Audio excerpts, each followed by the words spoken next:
며느리가 돼가지고 시부모를 어디 감히 경찰 조사를 받게 하고 있어.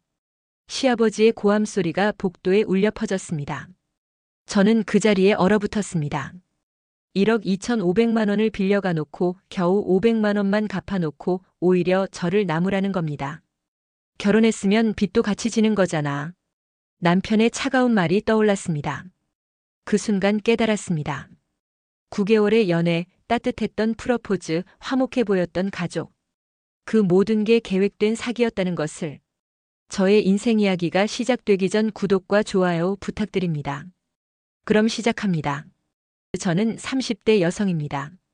지금 이 사연을 쓰면서도 손이 떨립니다.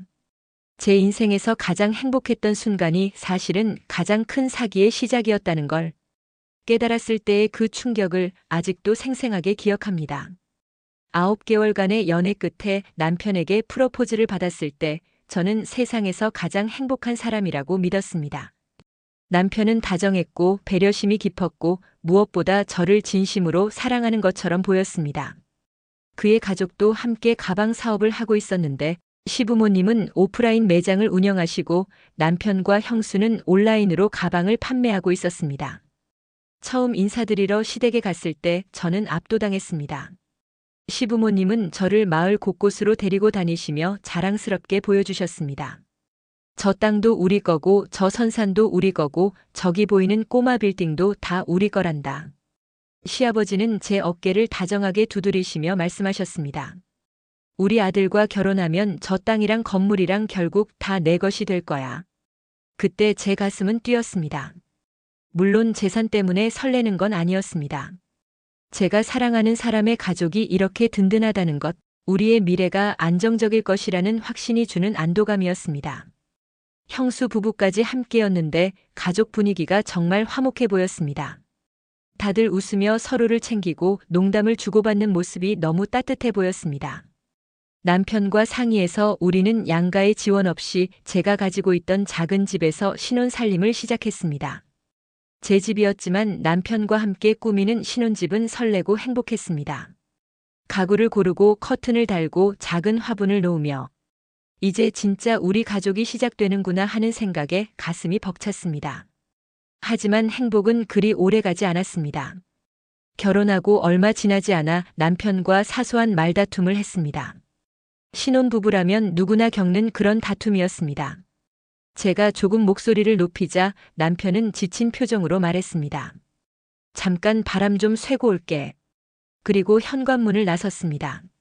저는 금방 돌아오겠거니 했습니다. 화가 풀리면 들어오겠지 이렇게 생각했죠. 하지만 1시간이 지나도 2시간이 지나도 남편은 돌아오지 않았습니다.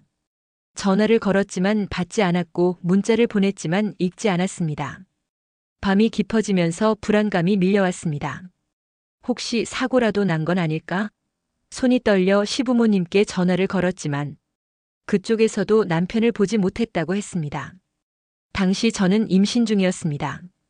뱃속의 아기를 생각하며 더욱 불안해졌습니다. 소파에 앉아 현관문만 바라보며 밤을 지새웠습니다. 문이 열릴 때마다 심장이 뛰었지만 돌아오는 건 남편이 아니었습니다. 며칠이 지나고 남편이 돌아왔을 때 저는 안도와 분노가 뒤섞인 복잡한 감정에 휩싸였습니다. 어디 갔었어요? 왜 연락도 안 받았어요? 제 목소리는 떨렸습니다. 남편은 미안하다는 말만 반복했습니다. 저는 믿어줬습니다. 처음이니까. 다시는 이러지 않겠다는 남편의 약속을 믿었습니다. 알겠어요. 그런데 아기랑 저버리지 말고 집은 나가지 마요. 제 간청에 남편은 고개를 끄덕였습니다. 하지만 몇 달 뒤 또다시 같은 일이 벌어졌습니다. 추운 겨울날 남편은 또 집을 나가며 계속 돌아오지 않았습니다. 제가 전화를 걸면 짜증 섞인 목소리로 지금 바빠 나중에라고만 했습니다. 이게 일상이 되어버렸습니다. 한 번이 2번 되고 2번이 3번 되고 집을 나가는 것이 일상적인 일이 되었습니다. 저는 매번 남편을 기다리며 불안과 외로움 속에서 하루하루를 보냈습니다.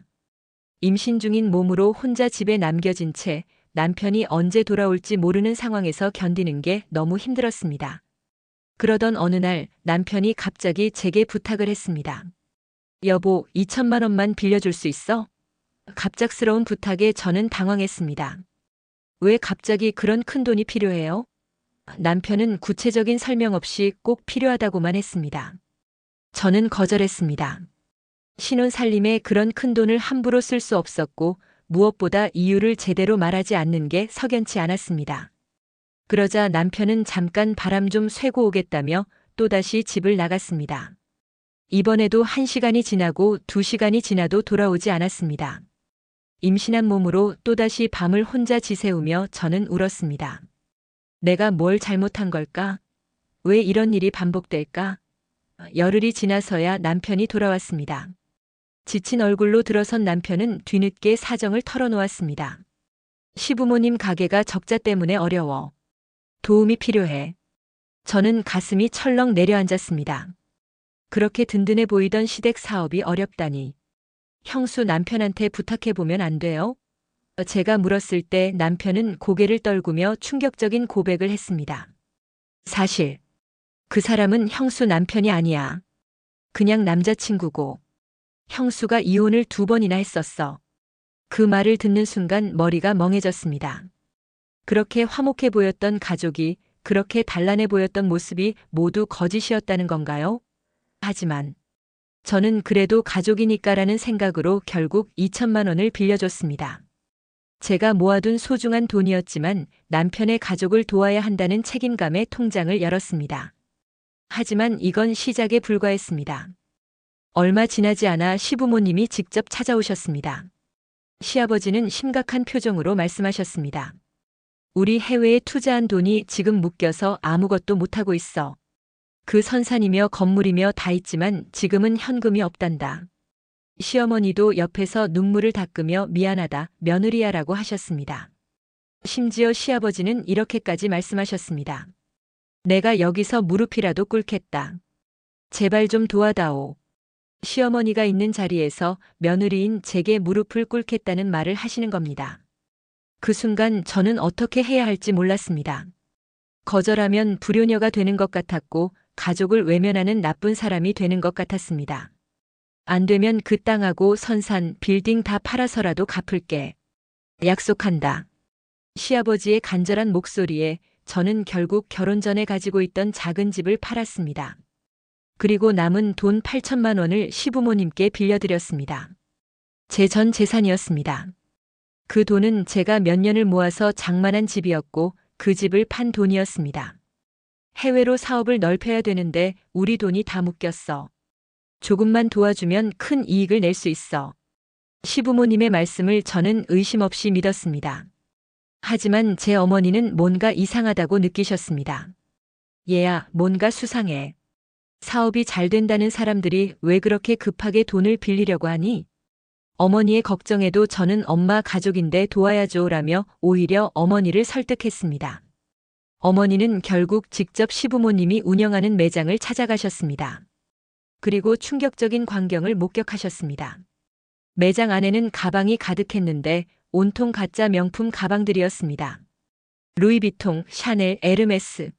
모두 정교하게 만들어진 짝퉁이었습니다. 더 충격적인 건 온라인에서 남편과 형수가 하는 라이브 방송이었습니다. 이 가방 S급입니다. 진품하고 완전 동일해요. 가짜 제품을 마치 진짜인 것처럼 아니 대놓고 가짜라고 하면서도 품질이 좋다고 판매하고 있었습니다. 어머니가 알아낸 진실은 더욱 참혹했습니다. 그 꼬마 빌딩에는 억대의 빚이 잡혀 있었고 선산 땅은 이미 다 팔린 상태였으며 시부모님은 신용불량자였습니다. 처음 인사드리러 갔을 때 자랑스럽게 보여주시던 그 모든 것이 거짓말이었습니다. 제가 이 사실을 알고 남편에게 따졌을 때 남편의 대답은 더욱 충격적이었습니다. 결혼했으면 빚도 같이 지는 거잖아. 부부가 되면 다 나눠 갖는 거고. 적반하장도 이런 적반하장이 없었습니다. 제 전 재산을 가져가 놓고도 당연하다는 듯이 말하는 남편을 보며 이 사람이 제가 사랑했던 그 사람이 맞나 싶었습니다. 그리고 남편은 또다시 가출했습니다. 이번에는 연락조차 되지 않았습니다. 더 큰 충격은 따로 있었습니다. 시부모님의 표적은 저만이 아니었습니다. 제 친정 어머니에게까지 손을 뻗쳤던 겁니다. 어느 날 어머니가 조심스럽게 말씀하셨습니다. 얘야, 엄마가 너한테 미안한데. 어머니의 떨리는 목소리에 불길한 예감이 들었습니다. 알고 보니 시부모님이 저 몰래 친정 어머니에게 연락을 했던 겁니다. 사돈, 아들 부부한테 신축 아파트를 해주려고 하는데 사업 자금이 조금 부족해서 그래요. 한 달만 빌려주시면 바로 갚을게요. 시아버지의 간곡한 부탁에 어머니는 2,500만 원을 빌려주셨다고 합니다. 엄마, 왜 그런 큰 돈을? 제가 울먹이자 어머니가 말씀하셨습니다. 오죽하면 사돈이 나한테까지 연락을 했겠나 싶었어. 너희 부부가 집을 장만하는데 도움이 되면 좋겠다고 생각했지. 처음에는 시부모님이 약속대로 제때 돈을 갚으셨답니다. 그래서 어머니는 안심하고 한 번만 더 도와달라는 부탁에 돌려받은 돈을 그대로 다시 빌려주셨습니다. 하지만 그 후로는 연락이 완전히 끊겼습니다. 시부모님은 잠수를 탔습니다. 어머니는 제가 알면 속상할까봐 혼자서 끙끙 앓으며 연락을 시도하고 가게까지 찾아가 봤지만 모두 실패했다고 합니다. 최근에서야 시댁에 대한 나쁜 소문을 듣고서 제게 털어놓으신 겁니다. 어머니의 고백을 들으며 저는 그 자리에 주저앉고 말았습니다. 제 잘못된 결혼 때문에 어머니까지 피해를 입다니. 저는 결국 시부모님을 사기죄로 고소했습니다. 신용불량자인데 빚이 많다는 걸 숨기고 돈을 빌려간 것, 가짜 명품을 판매하는 것 등으로 고소했습니다. 그런데 시아버지가 제게 찾아왔습니다. 경찰 조사를 받게 된 걸 알고 화가 나셨나 봅니다. 내가 감히 나를 경찰에 신고해? 며느리가 시아버지를 조사받게 만들어? 욕설을 퍼부으셨습니다. 근처에서 지켜보던 남편과 시어머니가 시아버지를 데려갔지만 그 장면은 제 머릿속에 생생하게 남아있습니다. 시부모님이 빌려간 돈은 총 1억 2,500만 원이었습니다. 하지만 겨우 500만 원만 갚으셨습니다. 그것도 처음에 어머니를 안심시키려고 갚은 돈뿐이었습니다. 며느리가 돼가지고 시부모를 어디 감히 경찰 조사를 받게 하고 있어. 시아버지의 고함 소리가 아직도 귓가에 맴돕니다. 전문가들은 말합니다. 결혼했다는 이유로 사기가 안 되는 건 아니지만 가족관계였고 일부 변제도 했기 때문에 형사처벌이 쉽지 않을 수 있다고. 민사소송으로 판결을 받아도 이미 신용불량자인 그들에게서 돈을 받아낼 가능성은 낮다고 합니다. 저는 지금 매일 밤 이 생각을 합니다. 날 이용해 먹으려고 결혼까지 했나? 9개월의 연애, 따뜻했던 프러포즈, 화목해 보였던 가족. 그 모든 게 계획된 사기였을까요? 형수의 2번의 이혼도 가족이 역할을 나눠서 사기를 치고 있는 건 아닐까요?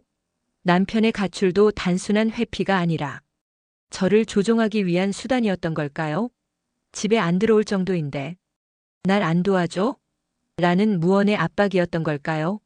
가족이면 빚도 나눠야지라는 남편의 말이 계속 귓가에 맴돕니다. 남편은 공범입니다. 처음부터 저를 속였고 가족과 함께 저를 이용했습니다. 제가 가지고 있던 집도 없어졌고 모아둔 돈도 없어졌고 어머니의 소중한 돈도 사라졌습니다.